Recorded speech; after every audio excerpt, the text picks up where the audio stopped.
అపోస్తలుల కార్యములు 17వ అధ్యాయము 30వ వచనాన్ని మనము చదువుకుందాము ఈ దినమున. అందరు కూడా తీయండి. అపోస్తలుల కార్యములు 17వ అధ్యాయము 30వ వచనాన్ని చదువుతున్నాను, శ్రద్ధగా ఆలకించండి. ఆ అజ్ఞాన కాలమును దేవుడు చూచి చూడనట్టుగా ఉండెను. ఇప్పుడైతే అంతటను అందరును మారు మనసు పొందవలెనని మనుషులకు ఆజ్ఞాపించుచున్నాడు. దేవుని పిల్లలారా, దేవుని సంగమా, ఈరోజు మనం చదువుకున్న వచన భాగంలో అపోస్తలుడైన పౌలు గారు ఎథెన్సు పట్టణంలోనికి వచ్చినప్పుడు ఆ ఎథెన్సు పట్టణంలో ఉన్న ప్రజలను చూసి ఈ యొక్క వాక్య భాగాన్ని వారికి తెలియజేస్తున్నాడు. ఎథెన్సు పట్టణముల వారు చాలా భక్తి పరులాట. ఎలాంటి భక్తి అంటే వారి జీవితంలో దేవతా భక్తి గలవారై. చూడండి ఒకసారి ఆ వచనం 22 చదువుతున్నాడు. పౌలు అరేయపగు మధ్య నిలిచి చెప్పినదేమనగా, ఎథెన్సు వారలారా, మీరు సమస్త విషయములలో అతి దేవతా భక్తి గలవారై ఉన్నట్టు నాకు కనబడుచున్నది అన్నారు. ఈ ఎథెన్సు పట్టణములో ఉన్న ప్రజలు అతి దేవతా భక్తి, చాలా భక్తి పరులు, భక్తి చేయిస్తున్నారు. దేవుడు అంటే వారికి చాలా భయముతో కూడిన భక్తి చేస్తున్నారు వారు. అయితే వారు చేయిస్తున్నటువంటి భక్తి దేవునికి ఇష్టానుసారమైనటువంటి భక్తి కాకుండా వాళ్ళు ఎక్కువగా భక్తి చేస్తుంది ఎవరికి అంటే సృష్టికర్త అయిన దేవునికి భక్తి చేయడం లేదు.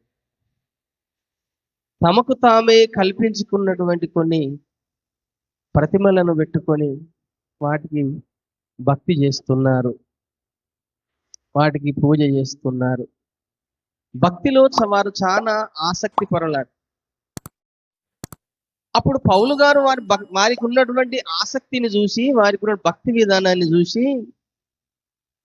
వారికి దేవుని గురించి తెలియజేసే విధానంలో సువార్త చేస్తూ మొదలుపెట్టాడు. కనుకనే ఆ వచన భాగంలో, మనం చదువుకున్న వచన భాగంలో చూడండి, అజ్ఞాన కాలమును దేవుడు చూచి చూడనట్టుగా ఉండెను అన్నాడు. మీరు భక్తి చేయుచున్నారు కానీ అతడు దేవుడెవరో మీరు తెలుసుకోలేకపోతున్నారు అని చెప్పుకుంటూ 24, 25 వచనాలలో ఒక చక్కటి మాటని అందులో రాయించి పెట్టాడు. జగత్తును అందలి సమస్తమును నిర్మించిన దేవుడు తానే ఆకాశమునకును భూమికిని ప్రభువై ఉన్నందున హస్తకృత్యములైన ఆలయములలో నివసింపడు. ఆయన అందరికీ జీవమును ఊపిరిని సమస్తమును దయచేయువాడు గనుక తనకు ఏదైనా కొదువగా ఉన్నట్టు మనుషుల చేతులతో సేవింపబడువాడు కాడు అని. ఈ విశ్వాన్ని సృజించిన దేవుడు ఉన్నాడు, జగత్తును చేసిన దేవుడు, భూమి ఆకాశములను చేసిన దేవుడు, పంచభూతములను చేసిన దేవుడు, అందరికీ జీవాన్నిచ్చిన దేవుడు, అందరికీ ఊపిరినిచ్చిన దేవుడు. ఆ దేవునికి మన చేతులతో ఏమిచ్చినా అతనికి సరిపోదు. ఎందుకంటే ఆయన ఆకాశము ఆయన సింహాసనము, భూమి తన పాదపీఠం అన్నప్పుడు దేవునికి మనం ఏమి ఇచ్చినా ఆయన తీసుకునే వ్యక్తి కాదట కదండి. అందుకని ఆ మాట చెబుతున్నాడు. ఆయన అందరికిని జీవమును ఊపిరిని సమస్తమును దయచేవాడు గనక తనకు ఏదైనను కొదవగా ఉన్నట్లు మనుషుల చేతులతో సేవింపబడువాడు కాడు అని చెప్పుకుంటూ 27వ వచనంలో ఒక చక్కటి మాట చెప్తున్నాడు మళ్ళీ. మరియు యావత్ భూమి మీద కాపురం ఉండుటకు ఆయన ఒకరి నుండి ప్రతి జాతి మనుషులను సృష్టించి వారు ఒకవేళ దేవుణ్ణి తడువులాడి కనుగొందురేమో అని తన్ను వెతుకు నిమిత్తము నిర్ణయ కాలమును వారి నివాస స్థలముల యొక్క పొలిమేరలను ఏర్పరిచెను. ఆయన మనలో ఎవనికి దూరముగా ఉండువాడు కాడు. మనం ఆయన యందు బ్రతుకుచున్నాము, చెలించుచున్నాము, ఉనికి కలిగి ఉన్నాము. అటువలే మనం ఆయన సంతానమని మీ కవీశ్వరులలో కొందరును చెప్పుచున్నారు అన్నాడు. మనం ఆయన సంతానము. ఆయన మనల్ని సృజించాడు. సృష్టికర్త అయిన దేవుడు మానవ జాతిని సృజించాడు గనుకనే మనం ఆయన పిల్లలమై ఉన్నాము. మనం ఆయన పిల్లలమై ఉండి ఆయనను మనము ఆరాధించక, ఆయనను మనము స్తుతించక, ఆయనను మనము మహిమపరచక మీ చేతులతో చేసుకున్న అతి దేవతా భక్తిగా ఆరాధన చేస్తున్నారే మీరు. మీకు ఇలాంటి ఆరాధన తగదు అని పౌలు గారు ఎథెన్సు పట్టణంలో ఉన్న ప్రజలకు తెలియజేస్తూ మనం చదువుకున్న వచన భాగంలో ఆ అజ్ఞాన కాలమును దేవుడు చూచి చూడనట్టుగా ఉండెను గాని ఇప్పుడైతే అంతటను అందరును మారు మనసు పొందాలని మనుషులకు ఆజ్ఞాపిస్తున్నాడు. అజ్ఞాన కాలం అంటే ఎప్పుడు? ఏ అజ్ఞాన కాలములో దేవుడు చూచి చూడనట్టుగా ఉన్నాడు అని ఒక కాలాన్ని మన ముందు పెట్టాడు అపోస్తలుడైన పౌలు గారు. ఏ కాలము అజ్ఞాన కాలం అంటే?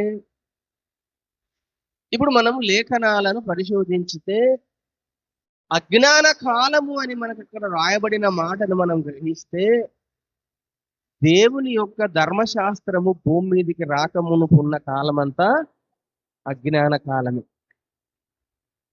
దేవుని యొక్క ధర్మశాస్త్రం ఎప్పుడైతే భూమి మీదకి రానంత వరకు మనుషులు అజ్ఞానంలోనే నడిచారు, అజ్ఞానంలోనే జీవించారు, అజ్ఞానంలోనే బ్రతికారు.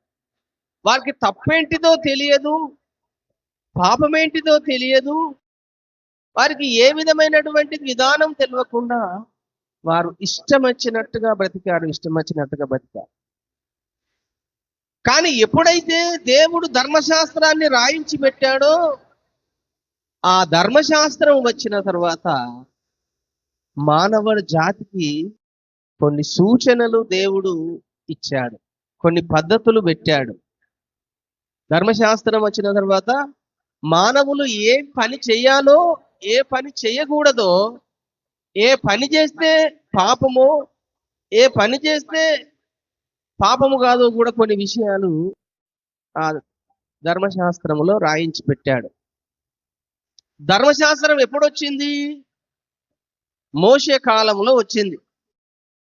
మోషే కన్నా ముందు ఉన్నటువంటి కాలము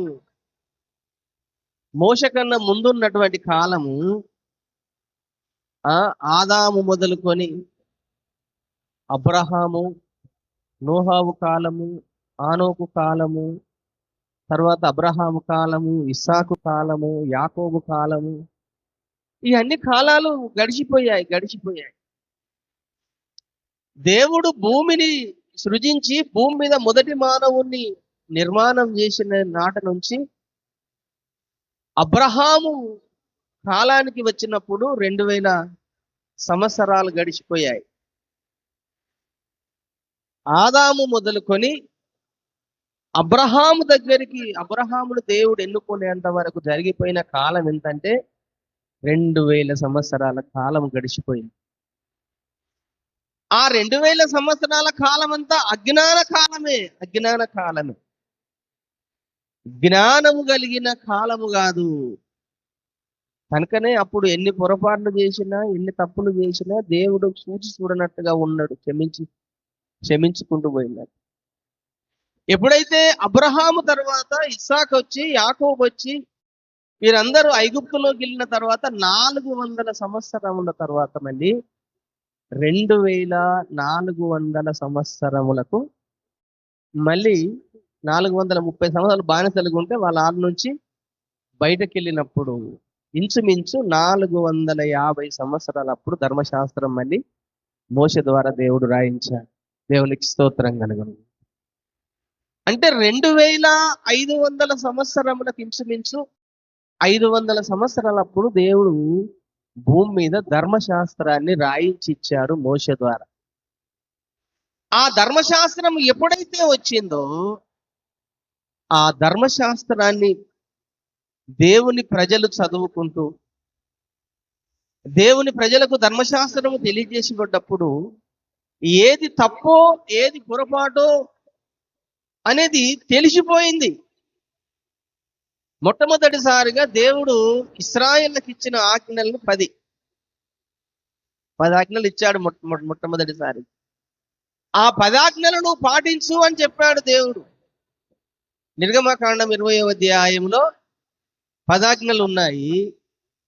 ఆ 10 ఆజ్ఞల్లో మొదటి ఆజ్ఞ ఏమని చెప్పాడు చూడండి. అక్కడ నిర్గమకాండం 20వ అధ్యాయం 10వ ఆజ్ఞ. 10 ఆజ్ఞల్లో మొట్టమొదటి ఆజ్ఞగా దేవుడిచ్చినటువంటి ఆజ్ఞలు 10 ఇచ్చాడు గనుక దేవుడు ఈ ఆజ్ఞలన్నీ వివరించి చెప్పెను. నీ దేవుడైన యెహోవాను నేను దాసుల గృహమైన ఐగుప్తు చేతిలో నుండి నేను వెలుపలికి రప్పించి తిని నేను తప్ప వేరొక దేవుడు నీకు ఉండకూడదు అన్నాడు. మొదటి అయ్యా నేనే మీ దేవుడను, నేను తప్ప వేరొక దేవుడు నీకు ఉండకూడదు. ఎందుకంటే నేనే విశ్వాన్ని సృజించిన వాడను, నేనే మానవులకు ఊపిరిని జీవం ఇచ్చిన వాడను, నేనే పంచభూతములన్నీ సృజించిన వాడను అని చెప్పుకుంటూ ఆకాశం అందే గాని పైన ఆకాశం అందే గాని కింద భూమి అందే గాని భూమి కింద ఉండు నీళ్ళ అందే గాని దేని రూపమునైనను విగ్రహమునైనను నీవు చేసుకొనకూడదు, వాటికి సాగిలపడకూడదు, వాటిని పూజింపకూడదు. ఎలయనగా నీ దేవుడనైన యెహోవా నాకు నేను రోషము గల దేవుడను, నన్ను ద్వేషించు వారి విషయమును 3-4 తరముల వరకు తండ్రుల దోషమును కుమారుల మీదికి రప్పించేదను. నన్ను ప్రేమించి నా ఆజ్ఞలను గైకొను వారిని 1000 సంవత్సరముల వరకు కరుణించువాడనై ఉన్నాను అన్నాడు. అంటే ఇది మొదటి ఆజ్ఞ ఏంటిదంటే నేను తప్ప వేరొక దేవుడు నీకు ఉండకూడదు, నేనే దేవుడను, నిన్ను సృష్టించిన వాడను, నీకు జీవం ఇచ్చిన వాడను, ఈ విశ్వాన్ని నేను సృజించిన వాడను కనుక మీరు ఇలాంటి విగ్రహములను చేసుకోకండి, వాటిని పూజించకండి అని ఆజ్ఞ 10 ఆజ్ఞలు జారీ చేస్తూ తర్వాత ఇక్కడ కిందేం చెప్తున్నాడనంటే విశ్రాంతి దినమును నీవు పరిశుద్ధముగా ఆచరించుటకు జ్ఞాపకం ఉంచుకోను అన్నాడు. అంటే దేవుడు 6 దినముల సృష్టి చేసి 7వ దినము ఏ విధంగా విశ్రాంతి తీసుకున్నాడో ఆ విశ్రాంతి దినాన్ని నీవు తప్పకుండా ఆచరించు.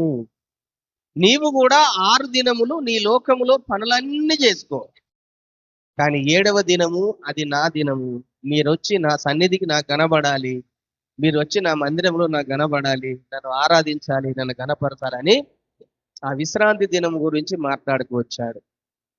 ఆ తర్వాత ఇంకా వ్యభిచారం చేయొద్దు, దొంగతనం చేయొద్దు, నరహత్య చేయొద్దు, నీ తల్లిదండ్రులను సన్మానించుము, నీ పొరుగువానిది మీద అబద్ధ సాక్ష్యం పలకకూడదు, నీ పొరుగువాని ఇల్లు ఆశింపకూడదు, నీ పొరుగువాని భార్యను అని అతని దాసులను కానీ ఆశింపకూడదని ఇట్లా ప్రజలందరికీ ఇచ్చిన 10 ఆజ్ఞలు ఎప్పుడైతే వచ్చాయో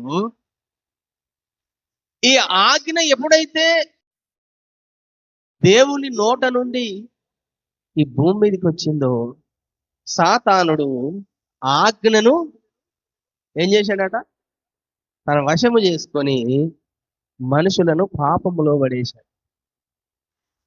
మీరు బాగా గమనించండి, ఏదైతే దేవుడు చెయ్యొద్దని చెప్పాడో ఇప్పుడు భూమి మీద ఉన్న మనుషులు అవే చేస్తున్నారు. వ్యభిచారం చేయొద్దన్నాడు, వ్యభిచారాలు చేస్తున్నారు. దొంగతనాలు చేయొద్దన్నాడు, దొంగతనాలు చేస్తున్నారు. అబద్ధ సాక్ష్యాలు పలకొద్దన్నాడు, అబద్ధ సాక్ష్యాలు పలుకుతున్నారు. నీ పొరుగువానిది ఏది ఆశించొద్దన్నాడు, అందరు ఆశిస్తున్నారు కదండి.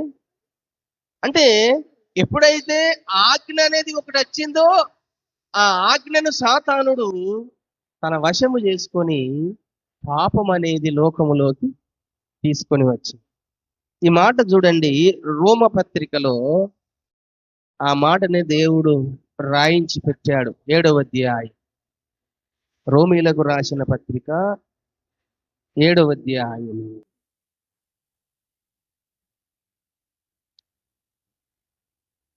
7వ వచనం చదువుతున్నాం. కాబట్టి ఏమందుము, ధర్మశాస్త్రము పాపమాయన అట్లనరాదు. ధర్మశాస్త్రం వలననే గాని పాపమనగా ఎట్టిదో నాకు తెలియకపోవును. ఆశింపవద్దని ధర్మశాస్త్రము చెప్పిన ఎడల దురాశ అయిన ఎట్టిదో నాకు తెలియకపోవును. అయితే పాపము ఆజ్ఞను ఏతువు చేసుకొని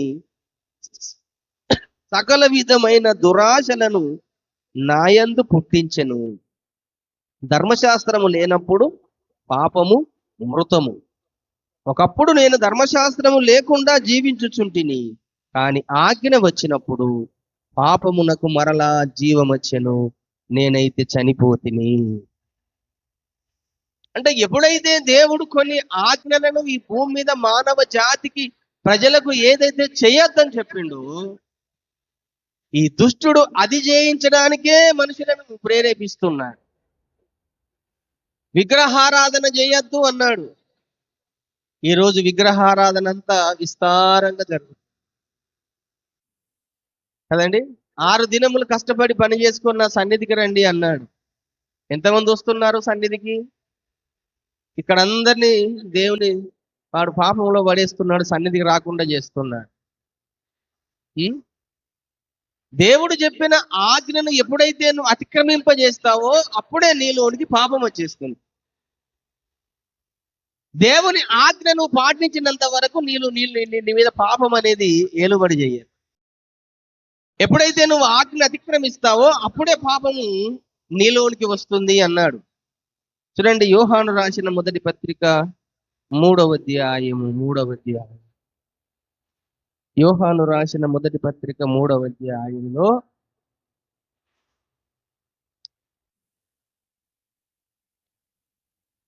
అందరిది అండి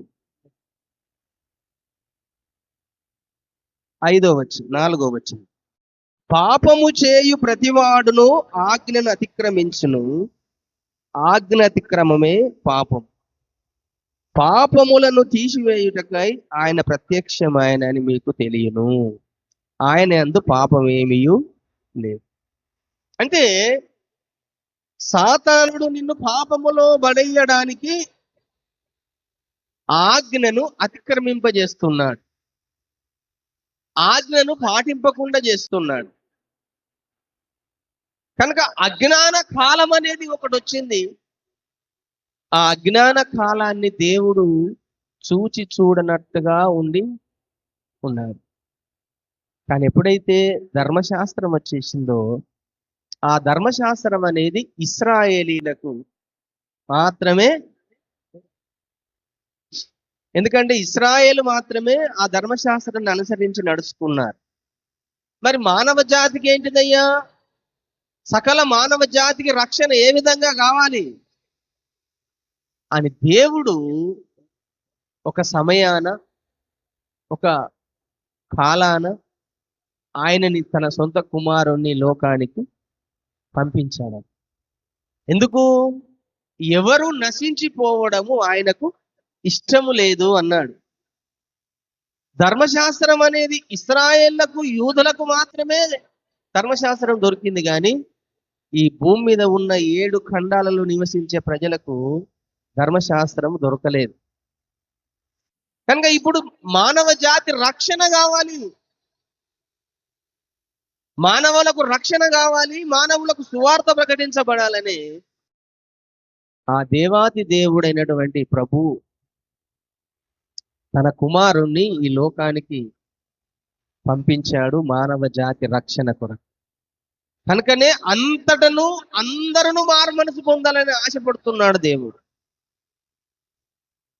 దేవుడు ఎంత ఆశపడ్డా అందరూ రక్షణలోకి రాకుండానే పోతున్నారు. దేవుని ఆశ ఉన్నది, అందరూ రక్షించబడాలి, అందరూ నా పిల్లలు, నేను సృజించిన వారిని, వారు నా బిడ్డలు, వారందరూ నా రాజ్యంలో నాతో పాటు యుగ యుగంలో దేవుడు ఆశపడుతున్నాడు కానీ ఈ లోకంలో ఒకడు ఉన్నాడు,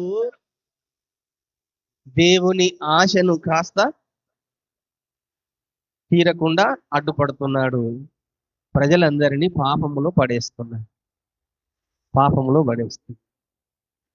కనుకనే యేసు ప్రభు యొక్క ఒక ముఖ్య ఉద్దేశం ఏంటిదంటే, ఏ ఆత్మయు నశించడము ఆయనకి ఇష్టము.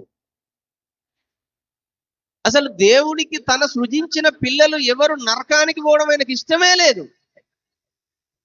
కనుకనే ఎవరు నరకానికి పోవద్దనే ఒక రక్షణ మార్గాన్ని ఆయన ఈ లోకానికి వచ్చి ప్రజలకు తెలియజేశాడు. ఆ రక్షణ మార్గంలో సువార్తను అంతటికి వెళ్ళాలని ఆయన కోరుకుంటున్నాడు. సువార్త అంతటికి వెళ్ళాలని. కనుకనే ఆ సువార్త వెళ్ళడం కొరకు మొట్టమొదటి శిష్యులకు చూడండి ఏమని చెప్పాడో. మత్తయి సువార్త మార్కు సువార్త 16-15 చదవండి. ఇప్పుడు మార్కు సువార్త 16-15 వచనం. శిష్యులకు ఇక్కడ ఒక మాట చెప్పుతున్నాడు ప్రభు.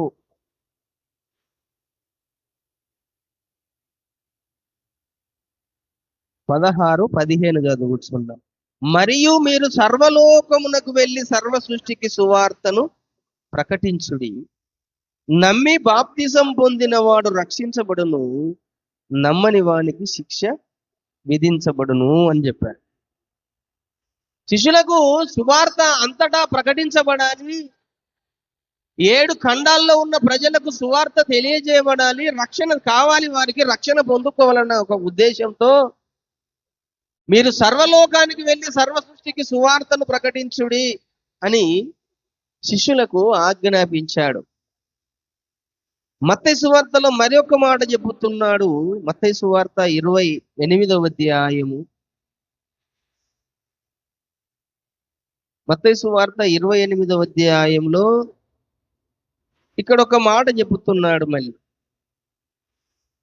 అది కూడా చూడండి. 28:18 చదువుతున్నాం. అయితే యేసు వారి యుద్ధకు వచ్చి, పరలోకమందును భూమి మీదను నాకు సర్వాధికారము ఇయ్యబడి ఉన్నది, కాబట్టి మీరు వెళ్ళి సమస్త జనులను శిష్యులుగా చేయుడి. తండ్రి యొక్కయు కుమారుని యొక్కయు పరిశుద్ధాత్మ యొక్కయు నామములోనికి వారికి బాప్తిసం ఇచ్చుచు, నేను మీకు ఏ ఏ సంగతులను ఆజ్ఞాపించితునో వాటినన్నింటినీ గైకొనవలనని వారికి బోధించుడి. దేవునికి స్తోత్రం కలుగును. అక్కడనేమో సువార్తను సర్వ సృష్టికి వెళ్ళి సువార్త ప్రకటించమన్నాడు. ఇక్కడనేమో సమస్త జనులను నాకు శిష్యులుగా చేయమన్నాడు. శిష్యులుగా చేసి తండ్రి యొక్కయు కుమారుని యొక్కయు పరిశుద్ధాత్మ యొక్కయు నామములోకి వారికి బాప్తిసము ఇవ్వండి అన్నాడు. అంటే ఎవరైతే బాప్తిసము తీసుకుంటారో పొందుతారో వారికే రక్షణ కలుగుతుంది. ఆ బాప్తిజమే మానవుని యొక్క పాపములకు క్షమాపణ కలిగే విధానాన్ని దేవుడు ప్రవేశపెట్టాడు ఈ భూమి మీద. మానవుడు చేసిన పాపములకు క్షమాపణ కలగాలంటే ఈ బాప్తిజం అనే పద్ధతిని యేసయ్య భూమి మీద మానవ జాతి కొరకు ఒక సిద్ధపాటు చేశాడు, వారు రక్షించబడాలని. కనుకనే మీరు సమస్త జనములను నాకు శిష్యులుగా చేయండి అన్నాడు. శిష్యులుగా చేసే పని శిష్యులది, సువార్త చేసే పని శిష్యులది.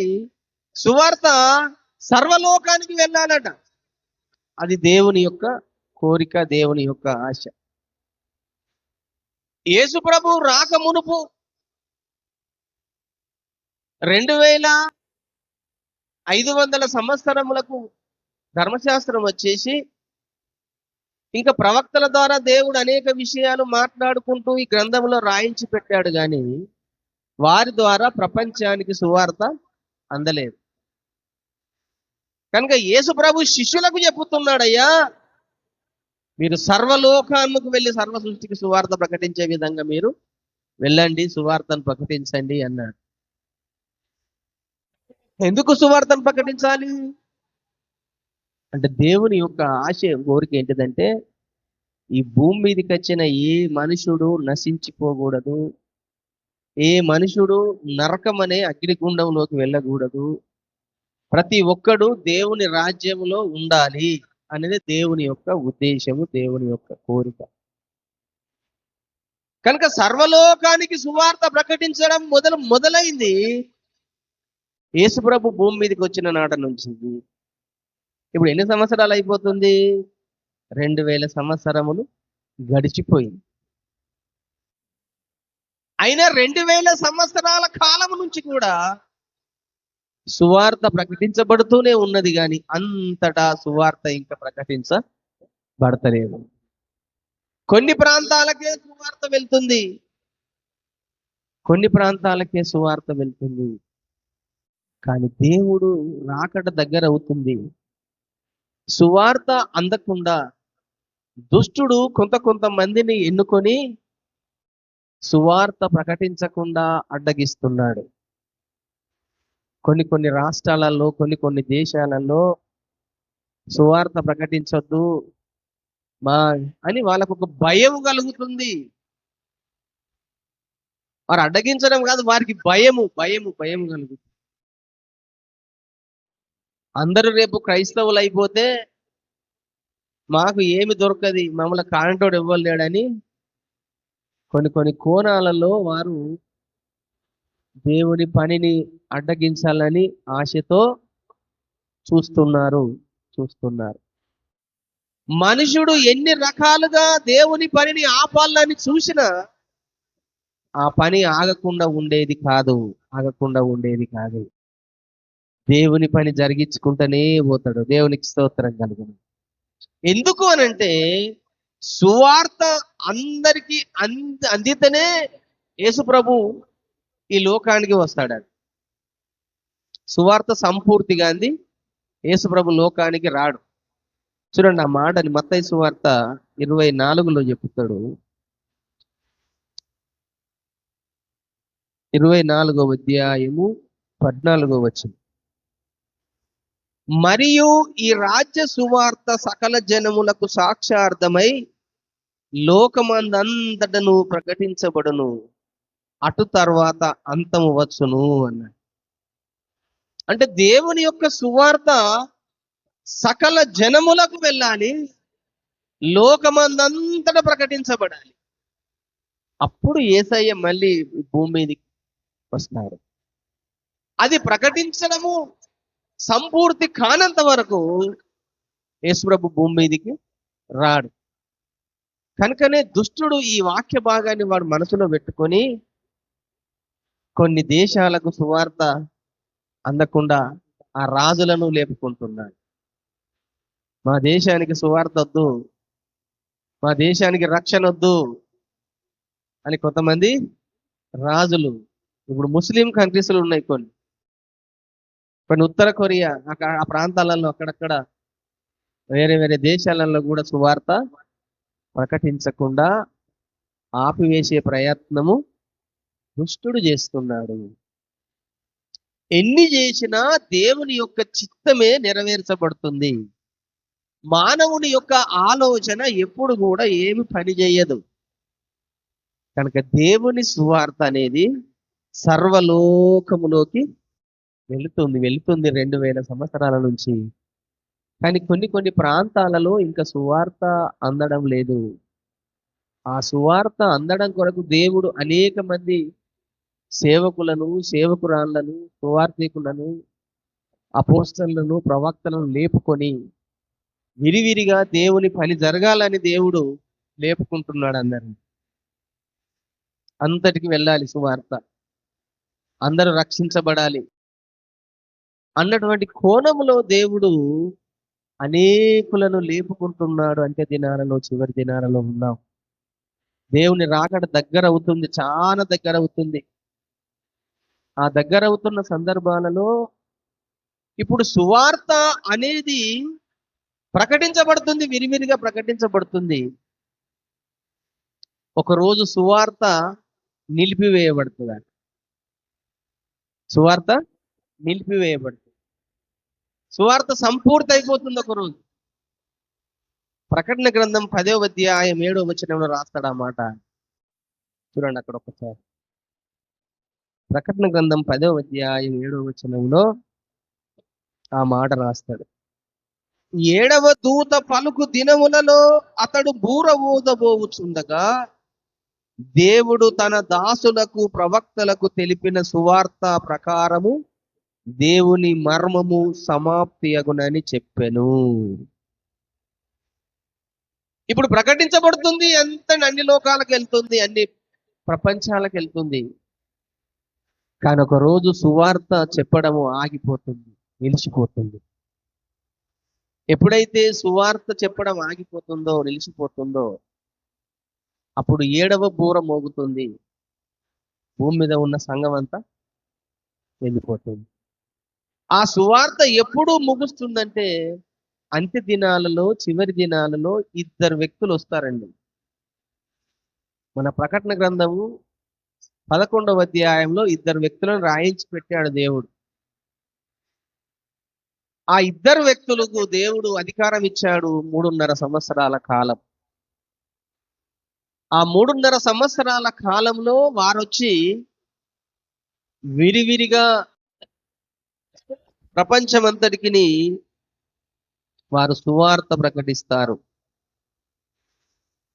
చూడండి ఆ వచన భాగముని 4వ వచనం చదువుతున్నాను, లేదా 3 నుంచి చదువు. 11 ప్రకటన 11:3 చదువుతున్నాను.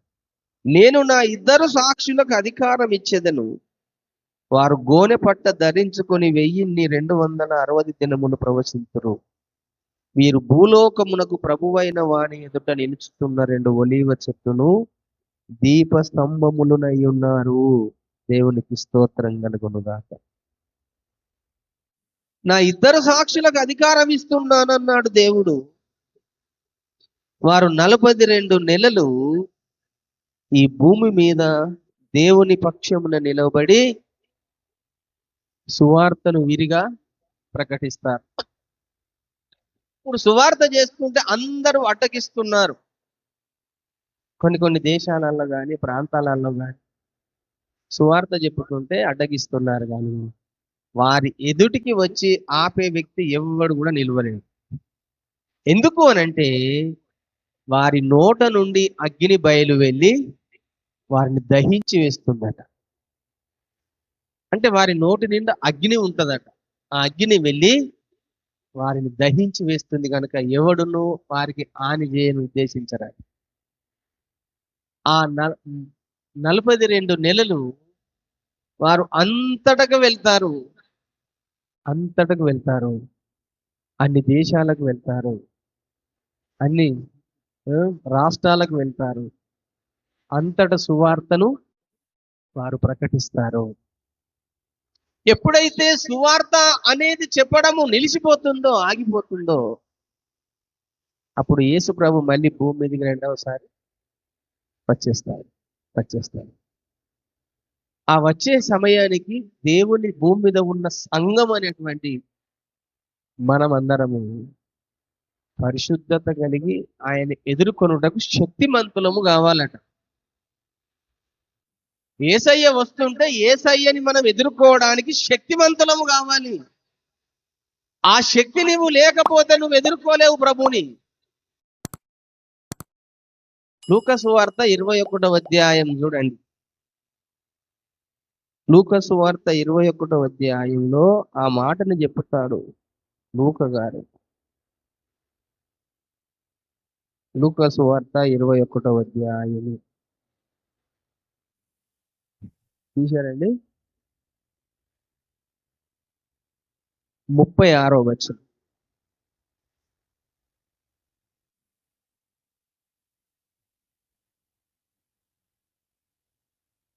లూకా సువార్త 21:36 చూద్దాం.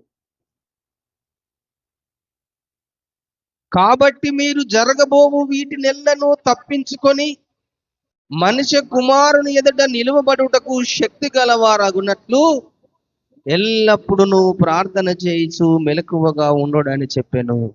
దేవునికి స్తోత్రం కలుగు. ప్రభువు రేపు వస్తున్న సందర్భములలో ఆయనని ఎదుర్కోవాలంటే నువ్వు ఒక శక్తి ఉండాలి. ఆ శక్తి లేకపోతే నువ్వు ఆయన ఎదుర్కోలేవు. ఎలాంటి శక్తి ఉండాలి? ఎల్లప్పుడూ నీవు ప్రార్థన చేసే శక్తి నీకు ఉండాలి.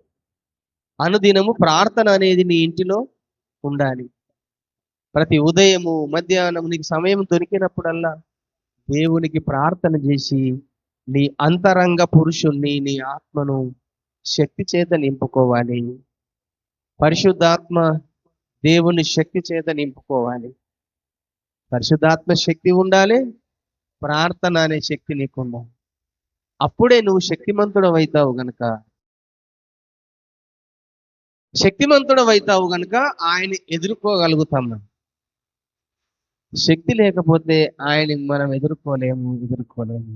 ఎందుకంటే ఆయన మేఘారూరుడై వస్తున్నాడు, మేఘాల మీద వస్తున్నాడు. మనము కూడా మేఘాల మీదనే వెళ్తాము ఆయన దగ్గరికి.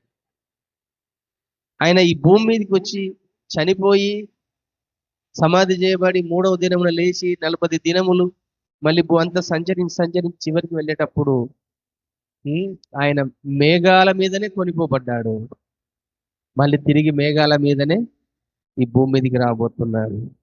అందుకనే ఆ మాట రాయబడ్డది, ఆయన మేఘారూరుడై వస్తున్నాడు అన్నాడు. 27వ వచనం లూకా 21:27. అప్పుడు మనుష్య కుమారుడు ప్రభావముతోను మహామహిమతోను మేఘారూరుడై వచ్చుట చూతురు. దేవునికి స్తోత్రం కలుగు. మేఘారూరుడై మన ప్రభు రాబోతున్నాడు కనుక ఆ అజ్ఞాన కాలంలో ఒక రోజు దేవుడు చూడనట్టుగా ఇడిచిపెట్టిండు. కానీ ఇప్పుడైతే దేవుని యొక్క ఉద్దేశం అంతటా అందరూ మారు మనసు పొందాలి అని దేవుడు కోరుకుంటున్నాడు. ఆ మారు మనసు పొందే అనుభవంలో ప్రతి ఒక్కరూ మారు మనసు పొందాలి, రక్షించబడాలట. ఈ మారు మనసు చాలా మంది బాప్తిసాలు తీసుకుంటున్నారు, కానీ ఇంకా వారికి సరి అయిన మారు మనసు లేకనే బాప్తిసాలు తీసుకుంటున్నారు. మారు మనసు అనేది నీకు లేకుండా తీసుకుంటే ప్రయోజనం ఏమి లేదు. కనుక మారు మనసు అంటే నువ్వు బాప్తిసం తీసుకున్న రోజు నీ శరీరానుసారమైన మనసు చచ్చిపోవాలి, నీ శరీరానుసారమైన ఆశలు చచ్చిపోవాలి, నీ శరీరానుసారమైన కోరికలు చచ్చిపోవాలి. అసలు వాస్తవానికి నీ శరీరమే చచ్చిపోవాలి బాప్తిసం తీసుకున్న రోజు. నేను ఈ లోక సంబంధిని కాదు కనుక నేను దేవుని సంబంధిని. నా పాపములు నేను క్షమించబడ్డాయి, మారు మనసు పొందాను, బాప్తిసం పొందాను, దేవునితో నడుస్తున్నాను కనుక నా బ్రతుకంతా నా దేవునితోటి. నా దేవుడు వస్తున్నాడు, రాబోతున్నాడు.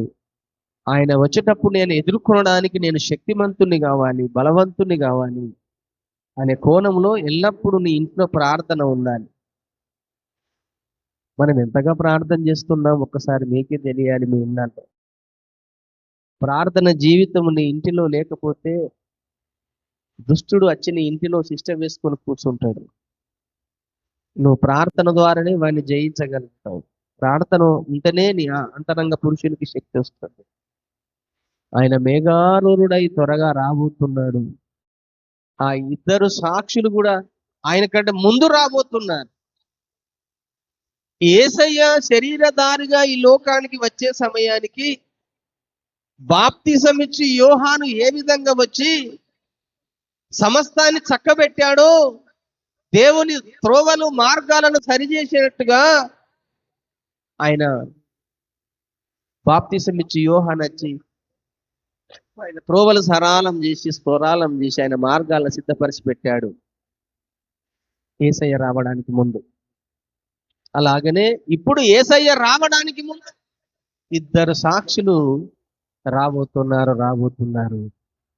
ఆ ఇద్దరు సాక్షులు వచ్చిందంటే ఇంకా యేసయ్య ద్వారం దగ్గరనే ఉన్నాడు. ఆయన త్వరగా వచ్చేస్తాడు, నిన్ను నన్ను అందరినీ తీసుకుపోతాడు అన్నటువంటి ఉద్దేశం కలిగి సంఘం ఎదిరి చూడాలి. ఆయన రాకడ కొరకు ఎదిరి చూడాలి. కనుక దేవుని సంఘమా, దేవుని పిల్లలారా, పౌలు గారు ఆ ఎథెన్సు పట్టణమునకు వెళ్ళి ఆ సువార్తను ప్రకటించాడు. అజ్ఞాన కాలమును దేవుడు చూచి చూడనట్టుగా ఉన్నాడు గాని ఇప్పుడైతే అంతటను అందరూ మారు మనసు పొందాలని మనుషులకు ఆజ్ఞాపిస్తున్నాడు. కనుక దేవుని యొక్క ఉద్దేశం, ప్రణాళిక ఏంటిదంటే ఎవరు నశించిపోవడము ఆయనకి ఇష్టం లేదు. కనుకనే ఆయన ఆలస్యం చేయించున్నాడు. ఎందుకు యేసు ప్రభు ఆలస్యం చేయించున్నాడంటే, చూడండి ఆ వచనం భాగాన్ని కూడా చూడండి. 2వ పేతురు పత్రిక 3వ అధ్యాయంలో ఆయన ఆలస్యం చేయడానికి గల కారణం చెబుతున్నాడు పేతురు గారు ఇక్కడ.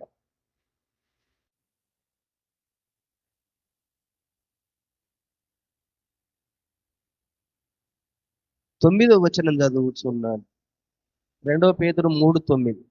కొందరు ఆలస్యమని ఎంచుకున్నట్లు ప్రభువు తన వాగ్దానమును గూర్చి ఆలస్యం చేయువాడు కాడు గాని ఎవడను నశింపవలనని ఇచ్చయింపక అందరూ మారు మనసు పొందవలనని కోర్చు మీడల దీర్ఘశాంతము గలవాడై ఉన్నాడు. దేవునికి స్తోత్రం కలుగునుగాక. దేవుడు దీర్ఘశాంతంతో చూస్తున్నాడు. నేను ఇప్పుడే వెళితే ఇంకందరికి సువార్త అందలేదు, అందరు సువార్త ప్రకటించబడలేదు, అనేకులు నశించిపోతారు కనుక నేను ఎవరు నశించిపోకుండా ఉండాలని ఆయన కొంచెం ఇంకా ఆలస్యం చేస్తున్నాడు. ఆయన ఆలస్యానికి గల కారణం ఏంటిదంటే ఈరోజు భూమి మీద ఉన్నటువంటి దేవుని సువార్త సకల జనములకు సాక్ష్యార్థమై ముందుగా ప్రకటించబడాలి. ఆ ప్రకటించబడితే అప్పుడు దేవుడు రెండోసారి మళ్ళీ భూమి మీదకి రాబోతున్నాడు.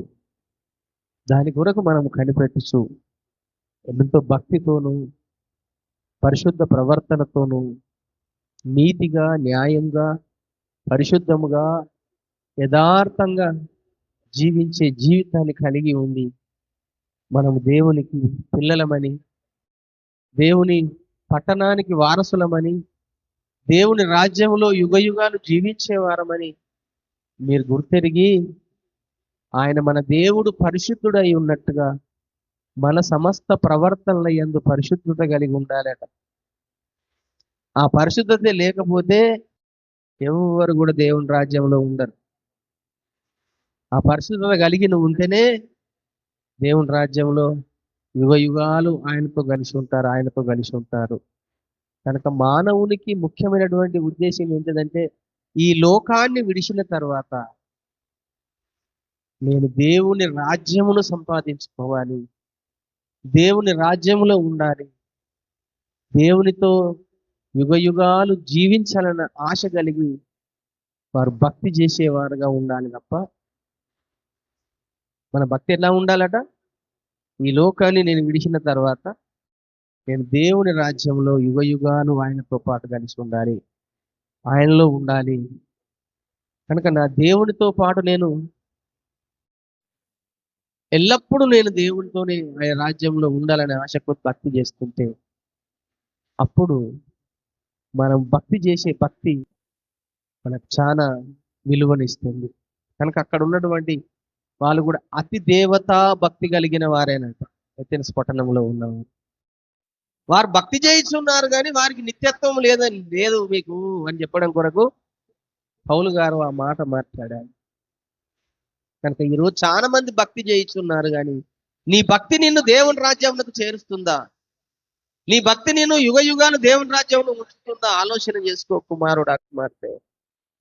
నువ్వు చేసే భక్తి దేవునికి ఇష్టమైన భక్తి చేయిస్తున్నావా? దేవుడు నచ్చే విధంగా, మెచ్చే విధంగా భక్తి చేయిస్తున్నావా? ఏదో నామకార్థం భక్తి చేయిస్తున్నావా? నామకార్థం భక్తి చేస్తే నువ్వు దేవుని రాజ్యంలో ఉండవు. కానీ దేవుడు మనకిచ్చినటువంటి ఈ పరిశుద్ధ గ్రంథములో రాయబడిన ప్రతి మాట ప్రకారము ఆజ్ఞలను అనుసరించి నడుచుకుంటేనే నువ్వు దేవుని రాజ్యంలో ఉంటావు, దేవుని రాజ్యంలో ఉంటాం. దాని కొరకు సిద్ధపడగలిగి ముందుకు సాగుదాం. కొద్ది మాటలు దేవుడు దీవించునుగా. ప్రార్థన చేసుకుందాం.